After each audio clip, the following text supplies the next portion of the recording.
Back in 1998, I found the mayor's discarded son, and this time, I refused to let go.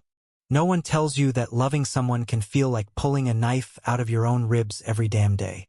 Especially when that someone is the son of a man who built an empire on family values and re-election speeches soaked in bile. The first time I saw Jesse Caldwell, he was bleeding from the mouth and laughing at the sky. It was the summer of '98 in Harmony, Arkansas, where the American flag flew higher than hope and queerness was treated like a sickness.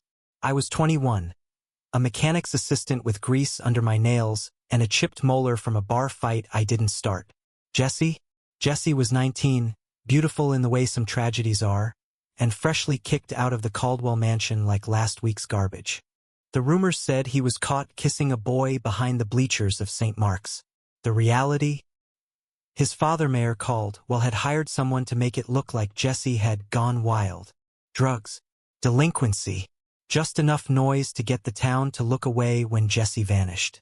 But I found him behind a train station 2 towns over, trying to trade his wristwatch for a pack of crackers. "You know me?" he'd asked, too tired to sound surprised. "I know what they did to you," I said, "and I'm not leaving you out here." He looked at me like I was either stupid or dangerous. "Maybe both." "Then you better not look back," Jesse whispered, "because if you take me now, they'll come for you too." I didn't look back. We lived in the hollow edges of Harmony, hidden inside the toolshed behind my uncle's auto shop. Jesse slept with his head on my chest, shivering even in June. He flinched at loud sounds and cried in his sleep. But he never talked about the night he got thrown out, and I never asked. I wasn't an OMGAT, at least not by whatever classification people whispered about in alleyways. Harmony didn't talk about things like that. You were either a man or you were broken. Jesse, though?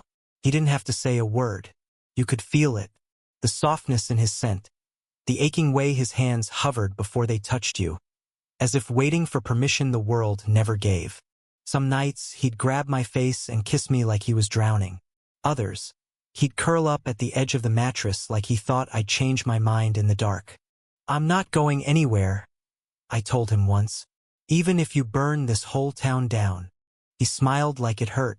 "You might be the only thing I've got left, Wyatt." Harmony wasn't quiet for long. The mayor ran his re-election on a platform of morality and order, promising to clean the streets of degeneracy. Billboards with his smile stretched across state roads. Meanwhile, Jesse and I patched tires and sold junk parts to get by. But the problem with love is, it wants to be seen. One day, he kissed me in public, quick, breathless, right by the edge of the scrapyard. I didn't care who saw. 2 days later, someone slashed our tires. For days later, Uncle Dale told me the shop was too visible, and Jesse had to go. "You want to burn your own name, fine, but don't drag the rest of us down." So we packed up our world into a used duffel bag and started sleeping in the old trailer behind Miller's Creek. Nights were colder. Jesse got quiet again. I started noticing the bruises under his sleeves. "Who's doing this?"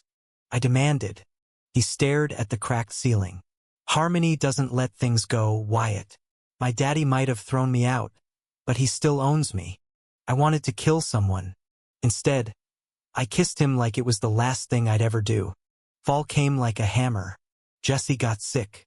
Bad. It started with a fever and ended with him collapsed outside a gas station. The nurse at the clinic called me friend with a loaded glance, but still gave him antibiotics. He didn't wake up for 2 days. When he did, he clutched my hand and whispered, "I dreamed you left." "Not a chance," I said. "You're stuck with me." His lips trembled. "You don't know what he's planning." "What do you mean?" But he wouldn't answer. Not yet. It was a Wednesday when the sheriff came. 2 cars. 1 smirk.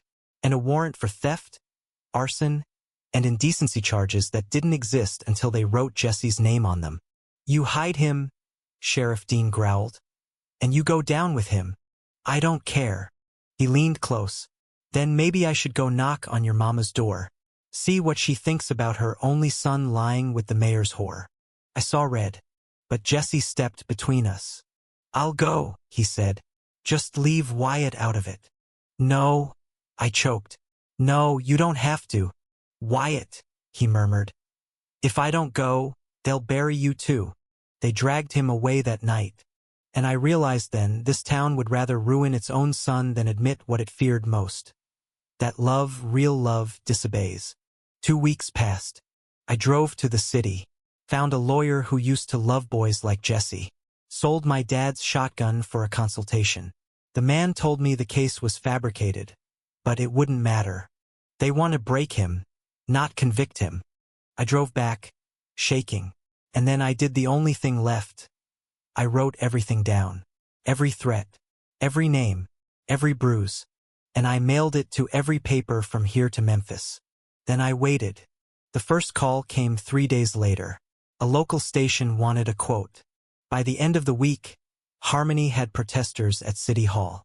Cameras on every porch. Mayor Caldwell denied everything. Called Jesse a confused youth. Tried to weep on national television. But Jesse's photo, the one where he was 16, smiling in a soccer jersey spread like wildfire, people remembered. And when Jesse was finally released from holding due to lack of evidence, he walked out into daylight blinking like he hadn't seen it in years. I was there. I didn't run to him. I stood still. And he saw me the same way he had behind that train station. "You really didn't let go," he whispered. "I never will." The town didn't change overnight, but people started talking. The mechanic's shop let me back in. Jesse took a job tutoring kids who didn't fit anywhere else. They called us names, sure, but they also called us brave. They called us lucky, because in a place built to erase people like us, we wrote our names in fire. And when they tried to burn us down, we rose. Together, not as a warning, but as a promise. Thank you for listening. If you find it interesting, please like and subscribe to follow the next stories.